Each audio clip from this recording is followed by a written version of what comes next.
ماہ شعبان کی فضیلت۔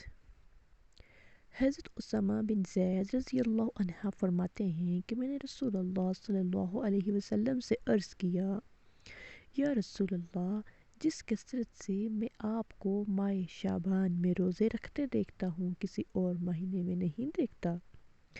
آپ صلی اللہ علیہ وسلم نے ارشاد فرمایا، یہ ایسا مہینہ ہے جو رجب اور رمضان کے درمیان واقع ہے، اور لوگ عموماً اس مہینے کی برکات سے غافل ہیں۔ اس ماہ میں اللہ تعالیٰ کے سامنے اعمال پیش کیے جاتے ہیں۔ میری خواہش ہے کہ میرے اعمال اس حال میں پیش ہوں کہ میں روزے سے ہوں۔ ماہ شعبان کی برکات حاصل کرنے کے لیے اس ماہ میں رمضان المبارک کی تیاری کی جائے، عبادت اور روزے رکھنے کی عادت ڈالی جائے، اور اپنے کاموں کو اس انداز میں نپٹایا جائے کہ رمضان المبارک میں زیادہ سے زیادہ وقت عبادت اور تعلق مع اللہ کے لیے فارغ ہو سکے۔